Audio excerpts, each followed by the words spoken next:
Donc, dans cette deuxième partie, nous allons aborder les fonctionnalités de base de Lucidpress. Nous allons importer également un logo et commencer à modifier un petit peu les éléments de cette brochure.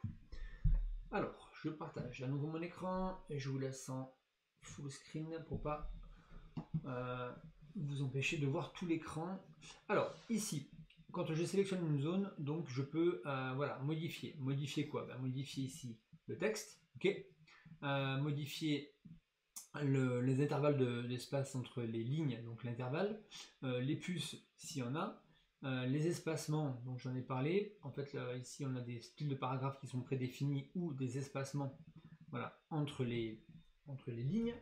On a également des colonnes, ça c'est intéressant quand on fait du texte. Du coup, on peut avoir du texte qui est potentiellement là, c'est assez étroit, mais on peut également mettre directement sur deux colonnes. Si je le mets sur deux colonnes, ensuite je vais pouvoir retravailler un petit peu les zones d'espacement entre les colonnes dans les tabulations et alinéas. Même mettre trois colonnes. Et automatiquement, vous voyez, hop, quand je vais augmenter, ça va répartir mes colonnes de façon proportionnelle. On a ensuite la possibilité effectivement de faire des liens, j'en parlerai plus tard. Pour la gestion des mots, si on doit couper ou pas les mots, on peut également ici forcément travailler sur la partie justifiée. Donc là, c'est vraiment un éditeur de texte classique. On a les couleurs du texte, gras, la police qu'on souhaite utiliser. Alors ici la police, une police peut avoir du coup plus ou moins de variantes. Donc ici si je prends Arimo, j'ai voilà, que ces variantes là. Par contre dans le j'ai également d'autres variantes. Et donc à vous de choisir par rapport toujours à votre finalement charte graphique, parce que normalement c'est des éléments qui sont prédéfinis au moment de la création du logo et de la charte graphique de l'entreprise. Si vous devez ajouter des polices, c'est possible. On peut ici activer directement des polices qui ne seraient pas activées, voire mettre directement en place des nouvelles polices et les ajouter dans Lucidpress. Il y a des sites dédiés pour les polices. On peut du coup ici les télécharger et les importer si c'est nécessaire dans Lucidpress, si toutefois l'interface ne prévoyait pas la police que vous utilisez. Quand c'est le cas, vous avez directement un message. Si vous avez un document, vous l'ouvrez et que la police n'existe pas, parce qu'on peut importer un document de type InDesign, ça le convertit en Lucidpress, si l'export a été bien fait.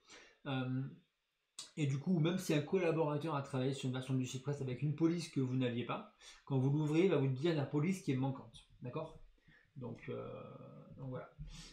Alors ici, assez simple. Ok, je prends ma zone. J'ai une zone de texte, je double-clique, je peux changer le texte. Ici, c'est du lorem ipsus, d'accord? C'est le texte de base qu'on gère quand on ne sait pas quoi mettre. Ça permet en tout cas d'avoir du texte, de pouvoir combler les espaces vides et se projeter. Ensuite, on viendra remplacer avec le texte existant qui correspond à la société.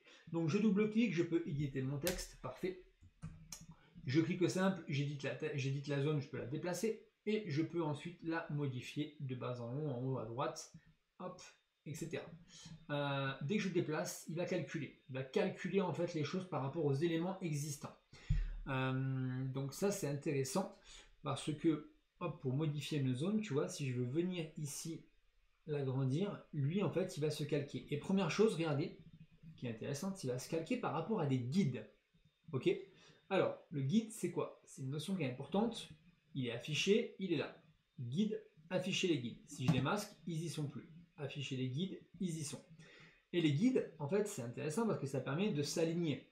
Alors, d'abord, il est intelligent. C'est-à-dire que lui, il va essayer de voir à peu près sur quoi il peut s'aligner. Tiens, ici, tu vois, il va s'aligner par rapport au texte qui est en haut. Je vais contre et hop, il me dit, Christophe, tu vois la ligne bleue qui est en haut, il est aligné par rapport à ce texte. Là, il est aligné par rapport à Your Travel. Donc ça c'est bien. Mais par contre il s'aligne également, il vient se coller automatiquement, c'est assez subtil, directement sur les marges ou sur les guides. Donc si tu décides d'avoir un guide ici parce que tu veux arrêter ton texte et que tu veux que ça soit vraiment parfait, eh bien il suffit de faire afficher les règles Ça c'est important parce que sinon tu ne trouves pas le guide. Ou en tout cas c'est moins afficher les règles en haut et en bas. Et ici, je pars de ma règle en haut, je viens appuyer sur la souris et automatiquement, hop, ça me lâche ici un guide. Tu vois? Et pareil, hop, pour la partie verticale. Une fois que j'ai ce guide, je peux toujours aller le modifier. Tu vois, il faut que j'arrive à l'attraper. Ok. Si je veux le masquer, je peux le masquer. Mais également, important, je peux aller supprimer le guide.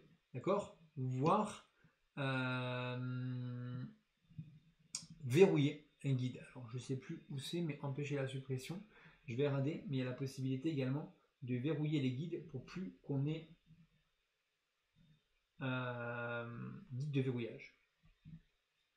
Et ici, normalement, hop, je peux plus, tu vois, récupérer mes guides, ils sont bloqués. Ok? Donc guide de verrouillage. Ok, celui-là, j'en ai plus besoin, je peux le remonter, enfin, je peux directement d'ailleurs le supprimer. Tu l'as vu, il y a un clic droit, supprimer le guide horizontal. Alors ça, c'est important, ok, parce que quand je déplace ma zone, je vais pouvoir aller taper dans des guides et ça me permet d'être toujours aligné. Ok. Ensuite, on peut modifier du coup une couleur, bien sûr. Dans un texte, on peut modifier qu'une partie du texte. Ok. On peut également, pourquoi pas, ici, tout basculer en majuscule, en minuscule ou en petites lettres. Hop, ou revenir à la partie minuscule. D'accord? Ensuite, alors, je vais revenir sur un truc classique, je crois que c'était en noir. Donc, on peut changer une zone, on peut également, du coup, déplacer à ce titre n'importe quelle zone. Une zone de texte, une image, enfin, une zone, une forme, d'accord? Ou un fond, ok? Alors, pour changer de couleur, on l'a vu pour le texte, d'accord, parfait. Ici, vous avez l'option. Ici, vous avez également l'option. Et les couleurs, c'est intéressant parce qu'il y a les couleurs du document, il y a les couleurs de la marque. Et les couleurs de la marque, c'est quoi? C'est ni plus ni moins qu'en fait la possibilité sur LucidPress de pouvoir aller dans l'accueil, dashboard de LucidPress, et on a les ressources de la marque. Et dans les ressources de la marque, on a le logo, on a les typos, et on a les couleurs. Et en fait, ça, c'est des paramètres qui sont des paramètres prédéfinis. Et ces couleurs que j'ai ici, vous voyez, d'accord, que je peux modifier, eh bien, ce qui est intéressant, c'est que je les retrouve en fait. Je sélectionne le menu contextuel et ici j'ai les couleurs de la marque.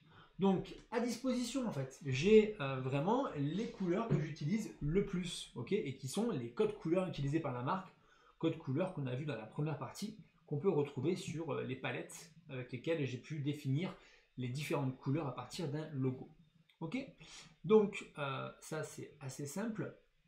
Ensuite, si je veux changer de couleur, il suffit de prendre une forme et d'aller sélectionner une autre couleur. Jusque-là, rien de spécial. Quand je sélectionne une forme, toujours pareil, j'ai ce menu contextuel, j'ai des bordures, j'ai des ombres, si nécessaire, on le voit là ici. Et puis, j'ai l'opacité. D'accord, ici, il y a une forme d'opacité à 80%. Donc, voilà un petit peu. L'idée, c'est pas de tout changer. L'idée, c'est que je prends un modèle qui se rapproche le plus de ce que je veux faire et je vais le modifier. Ok. Important, je le redis, la partie verrouillée, d'accord? Tout verrouiller, vous vérifiez le contenu, d'accord?